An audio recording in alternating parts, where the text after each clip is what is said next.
बिस्मिल्लाहिर्रहमानिर्रहीम। This is Mohammed Tayyab. आज हम किंगडम एनिमेलिया का नहायत इम्पोर्टेंट फाइलम नाइडेरिया पढ़ेंगे। हमने एनिमल्स को दो सब ग्रुप में डिवाइड किया था पहले, पैराजोआ और किसमें यूमेटोजोआ। यूमेटोजोआ को फर्दर दो ग्रुप में डिवाइड किया था, एक था रेडिएटा और दूसरा था हमारे पास बाइलेट्रिया। आज हमने रेडिएटा के ग्रुप का निहायत इंपॉर्टेंट फाइलम नाइडेरिया पढ़ना है। तो नाइडेरिया को हम सिलोन्ट्रेटा भी कहते हैं। क्या कहते हैं? इसका दूसरा नाम हमारे पास है सिलोन्ट्रेटा। सिलोन्ट्रेटा इसको इसलिए कहते हैं, इसके पास एक स्पेशल किस्म की कैविटी होती है, इस वजह से हम इसको सिलोन्ट्रेटा भी कहते हैं। अब रेडिएटा में हमें पता है कि हाँ वो ऑर्गेनिज्म आते थे जिनके पास क्या होती थी, रेडियल सिमेट्री। क्या होती थी? Radial symmetry. तो पहली प्रॉपर्टी इनकी क्या होगी, इन ऑर्गेनिज्म की, इनके पास क्या होगी, रेडियल सिमेट्री। मीन के हम इनकी बॉडी को मोर देन वन प्लेन में कट कर सकते हैं, और कट करने के बाद हमारे पास जो बॉडी पार्ट आएंगे वो क्या होंगे, एक दूसरे का मिरर इमेज होंगे। तो इनके पास रेडियल सिमेट्री होती है। और सबसे इंपॉर्टेंट बात, जो इनको हम नाइडेरिया कहते हैं, वो इनके एक बॉडी में एक स्पेशल टाइप्स के सेल्स होते हैं। हमें पता है कि ऑर्गेनिज्म किससे मिलकर बने होते हैं, सेल से। तो मल्टी सेलुलर ऑर्गेनिज्म क्या है, मोर देन वन टाइप के सेल से मिलकर बने थे। इनमें एक नाइडोसिस सेल्स हैं, ठीक है, नाइडोसाइट्स हम उन्हें कहते हैं, जो स्पेशल काइंड के सेल्स हैं, और ये बहुत इंपॉर्टेंट फंक्शन रखते हैं, और ये सिर्फ इसी फाइलम के ग्रुप के जो एनिमल्स में है वो पाए जाते हैं। तो अब हम इसकी जनरल कैरेक्टरिस्टिक्स पढ़ेंगे। हमने जनरल कैरेक्टरिस्टिक्स इस फाइलम की पढ़ने के लिए एक रेफरेंस इसकी स्पीशीज ले लिया जिसका नाम है हाइड्रा। तो सबसे पहले हम इसकी क्या करेंगे, जनरल कैरेक्टरिस्टिक्स डिस्कस करेंगे कि इनके पास कौन सी प्रॉपर्टीज हैं जो कि इस फाइलम में जिन एनिमल्स के पास होंगे वो इस फाइलम में इंक्लूड होंगे। सबसे पहले टिश्यू ऑर्गेनाइजेशन।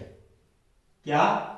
Tissue organisation. हमने पढ़ा था कि जब हमने यूमेटोजोआ ऑर्गेनिज्म पढ़े थे तो हमने कहा था कि इनके पास क्या होती है, टिश्यू ऑर्गेनाइजेशन होगी, कि ये ऑर्गेनिज्म ऐसे ऑर्गेनिज्म होंगे जिनके पास टिश्यू होंगे, और दूसरे ऑर्गेनिज्म जो हमने पैराजोआ यानी पोरीफेरा फाइलम पढ़ा था उनके पास टिश्यू नहीं थे, तो इनके पास टिश्यू होंगे। उसके अलावा हमें पता है कि ये जो रेडिएटा है, ये इनको हम डिप्लोब्लास्टिक भी कहते हैं, कि मीन के ये दो जर्म लेयर से मिलकर बने हैं। तो एक जर्म लेयर क्या थी हमारे पास, एक्टोडर्म, और दूसरी थी हमारे पास एंडोडर्म। तो हमने इन दो लेयर्स की बना पे इनकी डेवलपमेंट भी पढ़ी थी कि एक्टोडर्म किस तरह डेवलप होती है और एंडोडर्म। तो अब हम इसके ऑर्गेनिज्म की बॉडी को डिस्कस करते हैं। तो सबसे पहले इन ऑर्गेनिज्म के पास दो लेयर्स होती हैं, एक होती है एंडोडर्म। क्या होती है? एंडोडर्म। अब इसमें ये चैप्टर में क्या करेगा, मुख्तलिफ टर्मिनोलॉजीज यूज करेगा। मैं उस टर्मिनोलॉजीज को क्लियर करने की कोशिश यहाँ पे करता हूँ कि यहाँ पे एक होती है इनके पास एंडोडर्म और दूसरी होती है एक्टोडर्म। क्या होती है? एक्टोडर्म। तो आउटर लेयर को हम कहते हैं एक्टोडर्म, इनर लेयर को कहते हैं एंडोडर्म। तो अब पहले हम एंडोडर्म को डिस्कस कर लेते हैं। तो एंडोडर्म हमारी क्या बनाती थी, गैस्ट्रावेस्कुलर गट, मीन के गैस क्या बनाती थी, हमारी डाइजेस्टिव गट बनाती थी। तो यहाँ पे ये क्या बनाएगी, इनर लेयर बनाएगी, जिसे हम क्या कहेंगे, गैस्ट्रोडर्म कहेंगे। इस लेयर को हम क्या कहेंगे, इन एनिमल्स में ये इनर लेयर बना रही है, इसको कहते हैं हम गैस्ट्रोडर्म। और जो एक्टोडर्म है ये क्या बनाती थी, स्किन बनाती थी और नर्वस सिस्टम बनाती थी। तो सबसे पहले हम इसकी स्किन को डिस्कस कर लेते हैं कि इसकी स्किन को, आउटर लेयर को क्या कहेंगे। तो स्किन को हम एपिडर्मस भी कहते हैं। क्या कहते हैं? एपिडर्मस भी कहते हैं। तो इन ऑर्गेनिज्म में इनकी आउटर लेयर को हम एपिडर्मिस कहते हैं, और एपिडर्मिस में कुछ ऑर्गेनिज्म जो कि कॉलोनियल फार्म्स में होंगे, जहां पे मुख्तलिफ इंडिविजुअल्स मिलकर रहते होंगे, तो जो ऑर्गेनिज्म कॉलोनियल फार्म में होंगे कुछ ऑर्गेनिज्म में, तो ये क्या करती है, एपिडर्मिस क्या करती है, एक एक्सोस्केलेटन सिक्रीट करती है। इनमें क्या करती है, एक्सोस्केलेटन सिक्रीट करती है।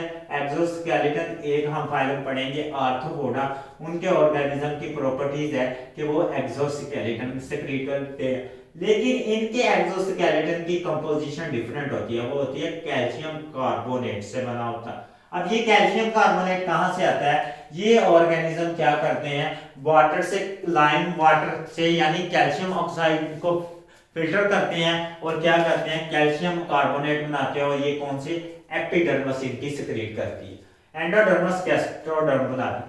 अब इनके पास एक स्पेशल किस्म की कैविटी होती है, उसको कहते हैं गैस्ट्रावेस्कुलर कैविटी। इस कैविटी को क्या कहेंगे हम, गैस्ट्रावेस्कुलर कैविटी। अब नाम के साथ ही जाहिर हो रहा है कि इसमें क्या होगा, इस कैविटी में डाइजेशन भी होगी और दूसरा क्या होगा, वाटर ट्रांसपोर्ट भी होगी, कि मीन के वेस्ट मटेरियल की ट्रांसपोर्ट भी होगी और डाइजेशन भी होगी। तो इस वजह से इसको कलेक्टिवली हम क्या कहते हैं, गैस्ट्रावेस्कुलर कैविटी, यानी कि इसमें वाटर भी आएगा और हमारे पास क्या होगी, डाइजेशन भी होगी, वाटर का एक्सचेंज भी होगा डिफ्यूजन के जरिए और डाइजेशन भी होगी। दूसरा इसकी बॉडी का पार्ट अहम है, वो है टेंटिकल्स।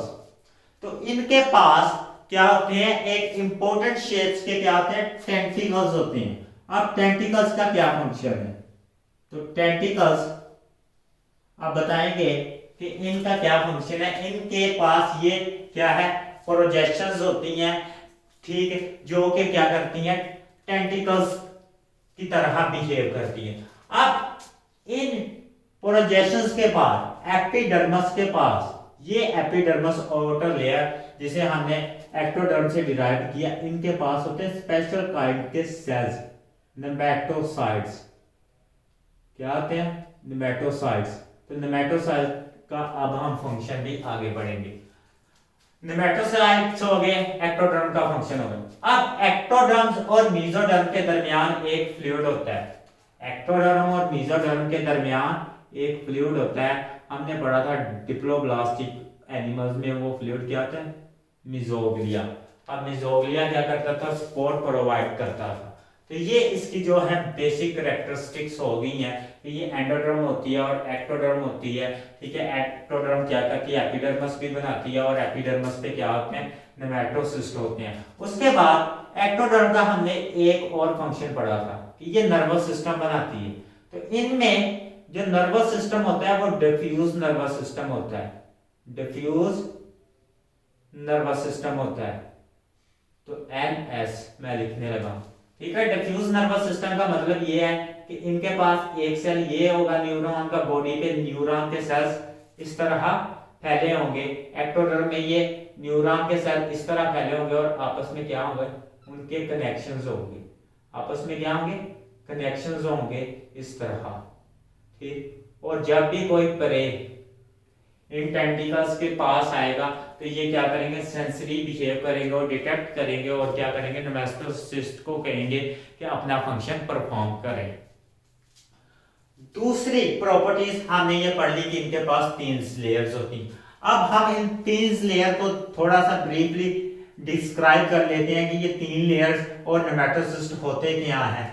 सबसे पहले हमने लेयर को क्या कहा था कि जो एंडोडर्म है वो हमारे पास क्या कहलाती है, गैस्ट्रोडर्म। क्या कहलाती है, गैस्ट्रोडर्म। और ये क्या कहती है, डाइजेशन। सेकंड हमने क्या कहा था कि जो ये एंडोडर्म और एक्टोडर्म के दरमियान फ्लूइड पाया जाता है, हमने ये क्या कहा था, ये मेसोग्लिया होता है।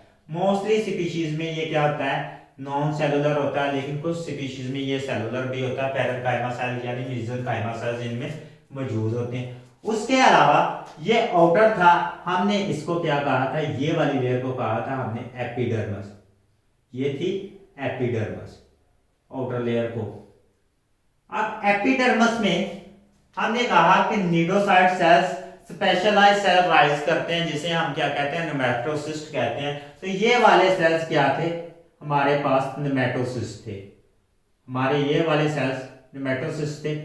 अब नेमेटोसिस्ट जो हैं वो हर जगह सारे सेलों में मौजूद नहीं होती, मोस्टली सेल्स जो है वो नेमेटोसिस्ट की फॉर्म में हमारे पास राइज होते हैं। मीन के हर सेल में नेमेटोसिस्ट नहीं होगा, हर सेल में हमारे पास नेमेटोसिस्ट नहीं होगा। जो मोस्टली सेल्स हैं उनके पास क्या होगा, वो क्या होगा, नेमेटोसिस्ट होगा, एवरी सेल्स के पास नहीं होगा। अब नेमेटोसिस्ट का फंक्शन क्या है, ये है स्टिंगिंग सेल, ये क्या है, स्टिंगिंग सेल्स। अब स्टिंगिंग सेल्स का मतलब क्या है, ये जब भी इनके पास कोई प्रे आएगा, ये प्रे को क्या कर देंगे, पैरालाइज कर देंगे, और पैरालाइज करने के बाद क्या करेंगे, अपनी जस्ट्रावेस्कुलर कैविटी में ले जाएंगे। मीन के यहाँ पे वाटर भी आ रहा है और क्या आ रही है, फूड भी आ रही है, हमारे पास पैरालाइज प्रे भी आ रहा है, क्या आ रहा है, प्रे भी आ रहा है पैरालाइज। तो ये क्या, इस कैविटी में दोनों एक्सचेंज एट अ टाइम, तो ये प्रे अंदर आएगा और ये कैविटी क्या करेगी, इसको डाइजेस्ट करना शुरू कर देगी। तो नेमेटोसिस्ट का हमारे पास फंक्शन हो गया। तो हमने कहा इनके पास स्पेशल टाइप के न्यूक्लियोसाइड सेल्स होते हैं। न्यूक्लियोसाइड सेल्स क्या देते हैं हमारे पास, नेमेटोसिस्ट, और नेमेटोसिस्ट का हमने भी फंक्शन पढ़ लिया कि ये क्या करेंगे, प्रेयर को पैरालाइज करेंगे। नेक्स्ट टेंटिकल्स भी हो गया हमारे पास, टेंटिकल्स के ऊपर नेमेटोसिस्ट होते हैं। अब एक्सोस्केलेटन भी हमारे पास इनका हो गया। अब हमने क्या करना है, हमने इनका देखना है हैबिटेट। क्या देखना है हमने, अब इनका हैबिटेट। तो हैबिटेट में क्या आता है, हैबिटेट उस जगह को कहते हैं जहां पे कुछ स्पीशीज क्या रहती है। हैबिटेट उस जगह को कहते हैं जहां पे कोई स्पीशीज रहती है। तो ये दो तरह के एनवायरनमेंट में रहती है। एक इसका एनवायरनमेंट होता है फ्रेश वाटर, मीन के कुछ स्पीशीज क्या होंगी, फ्रेश वाटर में रहेंगी, और कुछ स्पीशीज क्या होंगी, मरीन वाटर में रहेंगी। तो हम दो स्पीशीज यहाँ पे डिस्कस होनी है। उन्होंने एग्जांपल भी दी हुई है कि जो हाइड्रा है हमारे पास, जो हाइड्रा है वो क्या है, फ्रेश वाटर स्पीशीज है। तो मैंने ये वाली जो डायग्राम बनाई है ये हाइड्रा की बनाई। जो ओबेलिया है वो हमारे पास क्या है, कॉलोनियल मरीन स्पीशीज है। तो सबसे पहले मैं यहाँ पे लिख देता हूँ, ये हाइड्रा की एग्जांपल है, ताकि आपको क्लियर हो जाए कि इनमें प्रॉपर्टीज किस तरह डिस्कस होती हैं। तो मेसोग्लिया आ गया, ये हाइड्रा हो गया, और इनके पास एक्सोस्केलेटन की हमारे पास प्रॉपर्टीज डिस्कस हो चुकी हैं। तो नेक्स्ट हमने कौन सी प्रॉपर्टीज डिस्कस करनी है, वो है इनका फूड, वो है इनका फूड। तो ये प्रॉपर्टीज क्या है इनकी फूड, ये क्या होते हैं, कार्निवोरस होते हैं। यहां पे मैंने लिखने लगा, ये क्या है, कार्निवोरस, कार्निवोरस मीन के अपनी खुराक क्या करेंगे, दूसरे एनिमल से हासिल करेंगे।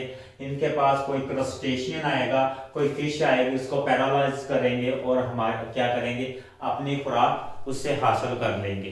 तो ये इनकी जनरल प्रॉपर्टीज थी कि हमारे पास, इनके पास क्या होता है, डिप्लोब्लास्टिक होते हैं, एंडोडर्म होती है, मेसोडर्म होती है, एंडोडर्म होती है, और क्या होती है, एक्टोडर्म होती है, मेसोग्लिया होता है, और इनके पास नेमेटोसिस्ट होते हैं, स्पेशल के स्टिंगिंग सेल। अब हमने इनका डिस्कस करना है कि इनका साइज क्या होता है, क्या होता है।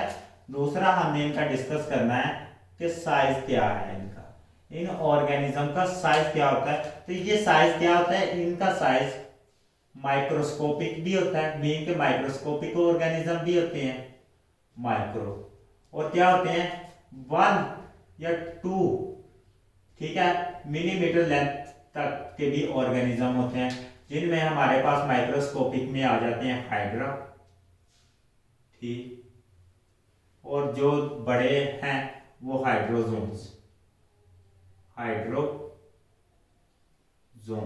तो ये वाले ऑर्गेनिज्म भी इनमें, इनके साइज पे भी डिपेंड करता है कि कितने लॉन्ग होते हैं। तो ये इनकी जनरल प्रॉपर्टीज थी। इस लेक्चर में हमने इसकी जनरल प्रॉपर्टीज डिस्कस कर ली, जो कि एक निडारिया फाइलम में होती हैं। तो ये प्रॉपर्टीज इनको आइडेंटिफाई करने में हमारी हेल्प करती हैं। तो इंशाल्लाह हम अगला जो लेक्चर है इसमें वो जो मैंने गैस्ट्रोजोइड्स डिस्कस नहीं किया, मेड्यूसा डिस्कस नहीं किया, इसकी फॉर्म डिस्कस नहीं की, वो फॉर्म इसकी रिप्रोडक्शन के हवाले से है। तो जब हम रिप्रोडक्शन पढ़ेंगे, इसका लाइफ साइकिल पढ़ेंगे, तो हम उसकी वो फॉर्म भी डिस्कस कर लेंगे। अभी हमने इसकी जनरल कैरेक्टरिस्टिक्स स्टडी कर चुके हैं। अल्लाह हाफिज।